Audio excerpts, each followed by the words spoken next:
Louise Hay film, Gregg Braden interview, take one. I was trained as a scientist. My background's in the hard sciences, physical sciences, the earth sciences.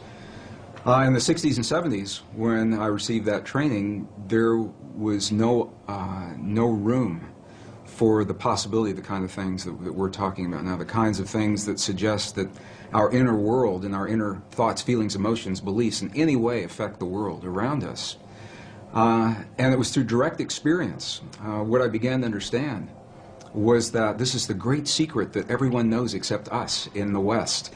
Almost any other culture that we go to, from the monasteries in Egypt and Tibet and India into Bolivia and Peru, the indigenous traditions, little villages in the Andes Mountains, they all know that there is this experience that we can have inside of our bodies that affects our world in some way, and our science simply has not allowed for that historically. Well, I was trained as a scientist, and I was trained to look in the world around me for my answers, so I began to go to these places. I began to go into the monasteries, all the places that I mentioned. And it was through the direct experience of sitting in the presence of people who have lived and practiced the kinds of traditions that Louise Hay and the other authors I'm so blessed to be sharing the stage and this information with, that they teach about. And what we begin to understand is that this is the place where science got it wrong. There are two places, two assumptions that science has made, modern science. And they're coming full circle and correcting that now. But the first one is that the space that we believe is empty is not really so empty. It's full of a living essence, of a living material that we're only beginning to understand, number one. And number two, the fact, and it is a fact now, that we may have experiences inside of our bodies that influence the world beyond our bodies through the conduit of what's in this space. So it was in going into the monasteries and the nunneries and speaking with the indigenous people, looking at them eye to eye, heart to heart, God to God, and I could say to these people, when you just performed that miracle, when you just performed that miraculous healing, what is it that you did inside of your body to make that happen? And if I didn't understand what they told me, I'd ask them again and again and again through the translators until I understood that they were creating an experience, producing an effect inside of their bodies that my science never told me was possible or existed. And that was the path that led me. I just want to emphasize, science is good. And I believe our science is good and served us well. It simply is incomplete. And so it was that path that allowed me to flesh out the missing pieces that we're only beginning to understand today, marrying the best science of our time with the wisdom, 5,000 years of wisdom of our past, into a greater understanding. And that understanding brings us right back to the question. That's a long answer to a short question. But it brings us back to where we're only now beginning to understand that there is something that we can do in our lives that influence not only the physical body, ours and those of other people around us, but literally influence the physical reality of our world, and that changes everything. It changes everything that we in the West believe about ourselves. So as a scientist, I've also come to understand this is a very different way for many people to think about themselves and their world. And I've found that there's a learning curve that our audiences and our friends and families and coworkers in my career at the Water Fountain, this is not something that people typically talk about in a technical organization. They don't wake up in the morning and say, what kinds of feelings, what kinds of dreams, what kinds of healings did you have over the weekend? You know, they're talking about who won the football game and who won the lotteries. But this is where it brings us, the relevance in our lives, because we all are having experiences every day. Whether we are consciously aware of it or not, those experiences are physically affecting our bodies and our world. What Western science now is beginning to understand, only in the last years of the 20th and now the first years of the 21st century, it is now a scientific fact that the space between things is anything but empty. It is full of a living, pulsating essence that is so new, scientists have yet to agree on a single term. Some are calling it a quantum hologram, very technical sounding name. Dr. Edgar Mitchell, the former Apollo astronaut, I've had the honor of sharing a stage with him a number of times. He calls it nature's mind. Stephen Hawking calls it the mind of God. Others simply call it the field. In 1944, the father of quantum physics, Max Planck, identified the existence of this field, and he called it the matrix. He said, underlying everything that we see, our bodies included, everything we see in the world around us in our bodies, he said, there is the existence of what must be a conscious and intelligent mind. This is his language in 1944. He said that this mind is the matrix of all matter, and it's from his work that the movie series began and many of the ideas that we have today. So what we know is this, is that we have the opportunity to influence that field in ways now that we're only beginning to understand. It's done through the human heart. It's not a thinking process. Thoughts are important. But the ancients made a distinction between thoughts and feelings and emotions. And it's the feelings that are centered in our heart, what are called coherent, heart-based emotions. We know that when we feel a feeling of love, compassion, understanding, forgiveness, when we change the self-esteem, that there's an effect from that it changes the electrical and the magnetic fields in our heart, and that those fields literally change the stuff that our world is made of around our bodies. Our hearts are the strongest magnetic field in our bodies, and our hearts are the strongest electrical field in our bodies, much more so than the brain. While the brain does create those kinds of fields, the heart is many times stronger. And what the science now is showing is that when you can change the field that the atom is in, you change the atom, and we're made of those atoms. So when we have feelings in our hearts, we're changing the field that connects the stuff everything is made of, and we literally are altering our physical reality in ways that sound miraculous in Western science. But again, this is the great secret everyone knows except us, because Western science has only arrived at this understanding. You go to these ancient and indigenous traditions and cultures, it's where they begin. They begin with the understanding, sure, everything's connected, and sure, we're part of it. And then they take us one step further and they say, here, I'll show you. I'll show you how to create the effects in your body so that you can heal your body and you can heal the bodies of others. You can change your self-esteem and your body will mirror that change. It doesn't have to be a long, slow, drawn-out process. It can happen very, very quickly. It can happen in a matter of minutes. We have video documentation from medicineless hospitals in Beijing, China, for example, where they understand these practices and they've employed them for several thousand years. And we can look into the body of a living woman with a cancerous tumor that Western science says is inoperable. And then we can watch as three practitioners that understand the language of human emotion. They create the feeling in their bodies. They're not looking at that tumor as an illness. They see that woman as whole, healthy, vital, completely enabled, fully capacitated. And as they feel that feeling strongly among themselves, her physical body mirrors that. And we can see it through sonograms. We can see that tumor disappear in less than 3 minutes. And that's how quickly reality can change. And this is where the disconnect comes in with Western science. Because I've shared this information with scientists and medical doctors all over the world, and they say, wow, it's a miracle. We're going to have to come back and study this, and we will as soon as we find a cure for cancer, or as soon as we find the cure to cure on the mechanical level, what they see as a mechanical process. And what we now know is our physical body is the outpicturing, is the mirror of something that is not so physical. And this is where science now is only arriving. The three practitioners in the medicineless hospital in Beijing did not judge that cancerous tumor.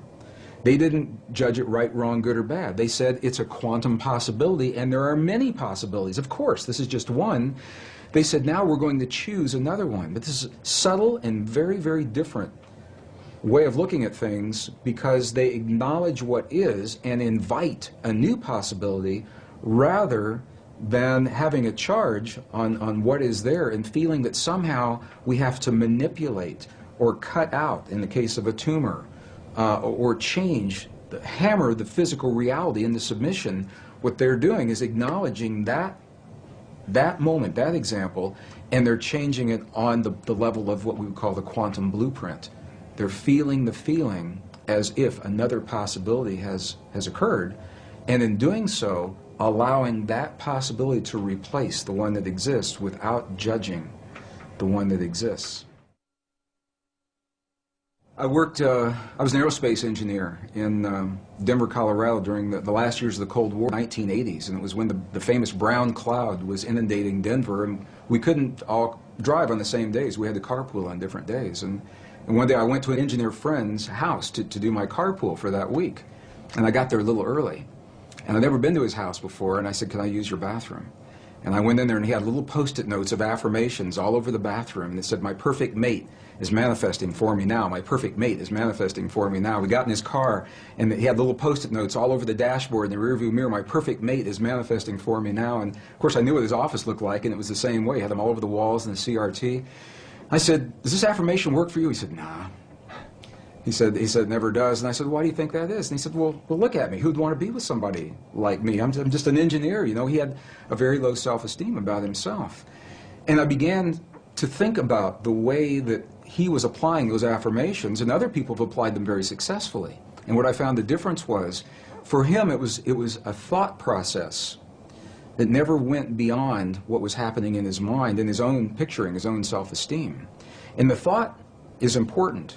The ancients are very clear about this in the Sanskrit text. They tell us that the thought is the image of the quantum possibility. So in other words, in the realm of all possibilities, everything already exists. My friend's perfect relationship and the worst one he'll ever have. The lightest of the light, the darkest of the dark. Our greatest healing and our greatest suffering, they're already there. And what they invite us to do in these ancient traditions is to reach into those possibilities with our mind. This is the power of the mind. And isolate, we lock in one of those possibilities. So now we have taken it and identified it. However, to bring it into this world, to breathe life into that possibility, is the power of human emotion. Our love for that possibility, or our fear of that possibility, either one will work. To bring that quantum possibility into the particle reality of our everyday lives. We don't have to know that. It sounds very technical. We just have a feeling. But this is the science of, appears to be the science of how these things are working. So this is why our self-esteem is so important. When we feel, when my engineer friend felt that, why would anybody want to be with me, is what he said to me. The affirmation for him was an empty affirmation. It was a thought that had no energy to invite it into this world. And an example of just the opposite of that is I know of other people who have simply made a list of all of the attributes of a perfect partner in life, because this is what many people, I'm using as an example. It works in healing, it works in peace, but we're talking about relationships. They make a list of all those attributes, and then they come from the place that relationship is already happening. What is their life like? How is their life different now that perfect partner is there? How is their evening different? How do they spend their time differently? How do they feel when they wake up in the morning and share their lives with someone? And it's those feelings that they live throughout the day. It's not something you sit down and do for a minute and then you get up and walk away. Rather, it's something that we become. We live our lives as if these experiences have already happened, and in that way we invite them into our lives, and they happen frighteningly quickly for some people. It's amazing. I know people that haven't finished their list, and they go out for lunch or a cup of coffee while they're making the list, and the person that just brought them their lunch is the person that's on that list, and they fall in love and they're married 20 years later. I know people that's happened to. So it's about clarity. It's about specificity. It's about being personal. Being very clear that these are personal desires. Scientifically, it appears that this field, the divine matrix, it is a mirror and a bridge between our inner and our outer worlds. And it can only give us what we give it to work with. And the interesting thing is that we have been conditioned to feel the feelings of the things that we don't want in life and that we're afraid of. We wake up in the morning and we see the 6 o'clock news and all the things to be afraid of, and then we go through our day saying, oh, I hope I'm not going to see that today, or I hope it's not around the corner. And in my question, so fascinating me, where do we learn to feel the things that we don't want rather than things that we choose to have? And how would our lives be different if we could cut through all of the static and simply choose in our lives what we would like each moment of each day, or our relationships, or our abundance, or our careers, or the peace in our families to look like? What would our lives look like if we could do that? And there's very good scientific evidence showing precisely what our lives would look like because we would very quickly experience everything that we've created. As a scientist, one of the first things I had to understand, and again, my training, I was trained in the hard sciences, and there was no allowance for any inner experience to have an effect on our outer world to begin with. Number two, I was raised in a relatively conservative community in the Midwest. I was born in Missouri, Kansas City, Missouri. Excuse me, in that part of the world, when you talk about emotions, they kind of get lumped into this nebulous experience. So, thoughts, feelings, emotions are all the same thing. We really don't talk about them much. And by the way, as a male, we don't want to see much of yours. So that was my upbringing.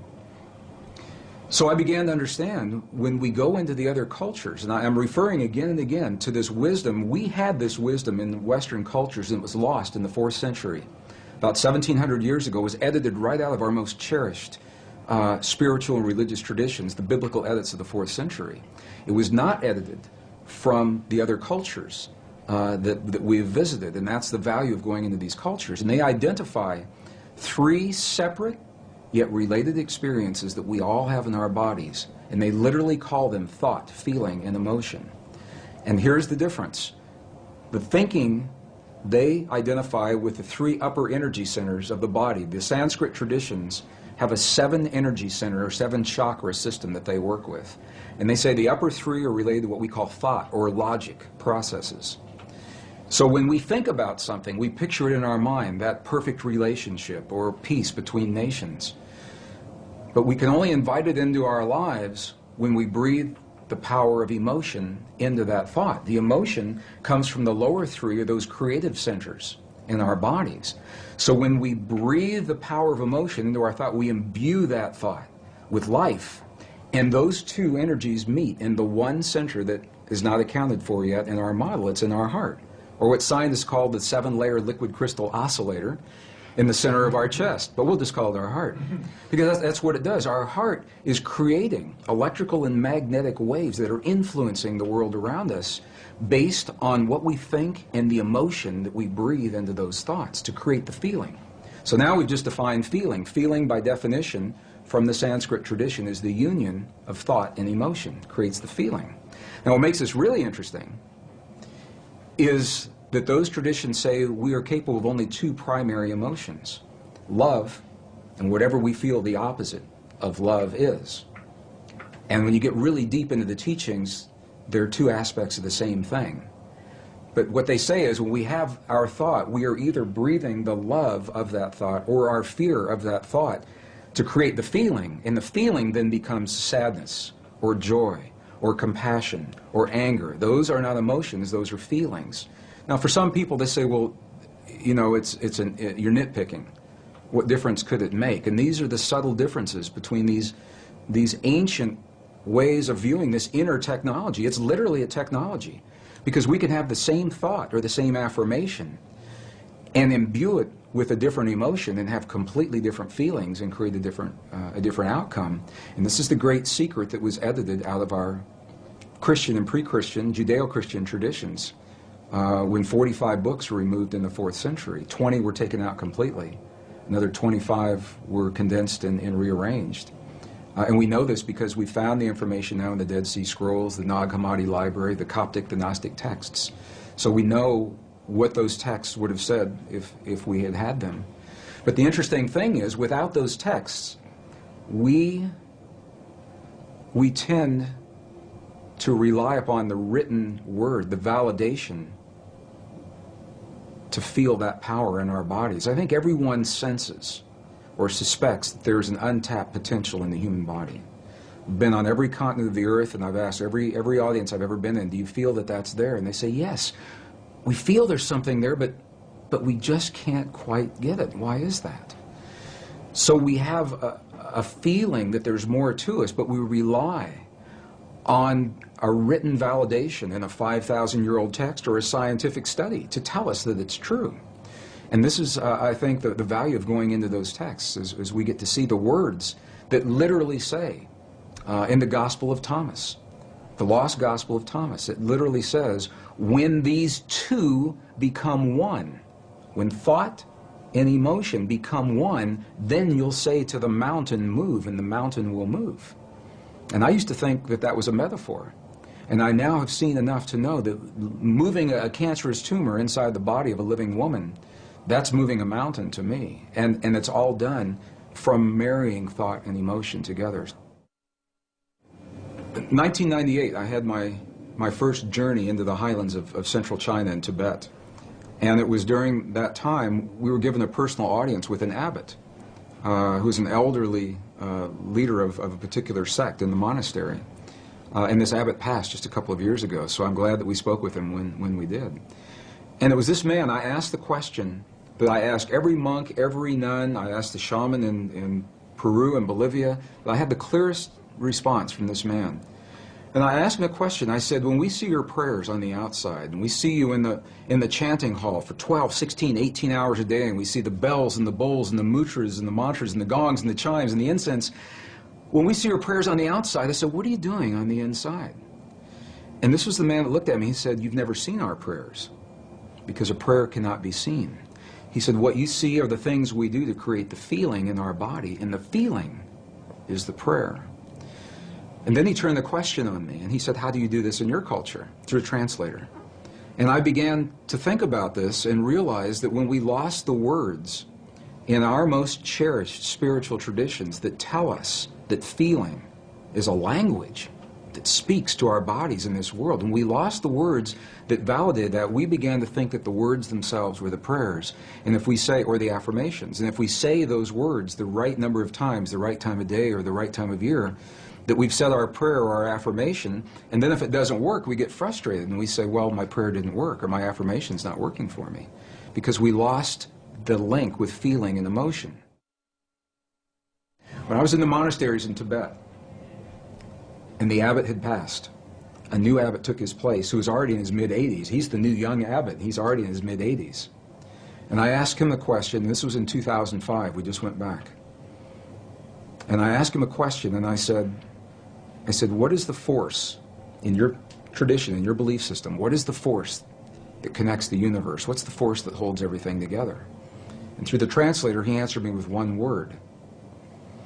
And I thought I heard it incorrectly. And I said, would you do that again? And he came back and he answered me with one word, and he said, compassion. And I said, well, wait a minute. I said, is compassion a force that holds everything together, or is it a feeling that we experience in our bodies? And he said, yes. And that was very powerful for me to understand that, because it says that we have the ability to feel in our bodies the stuff that holds this universe together. And we're really not so different from those quantum particles in the stars beyond us, or in the tumor that's in front of us, in the suffering of our loved ones, or in the peace between the nations. It's all part of the same thing. The challenge is to make it more than an intellectual exercise. How do we know we're part of all that is? One of the ways that helped me come to that realization, there was an experiment that was done in 1997 in Geneva, Switzerland. Made world headlines. 3,500 reporters from the science journals were there. They documented this experiment, and it didn't make the cover of Time magazine or USA Today, although I think it should have. And what the experiment showed, the bottom line, was that when you take the stuff our world is made of, a particle of matter, one particle, and even if you split that particle and send each portion to different locations, which is what this experiment did. They split one particle of matter and sent one particle 7 miles this direction, the other 7 miles that direction. They were 14 miles apart, and even though they were separated physically, they were still connected energetically.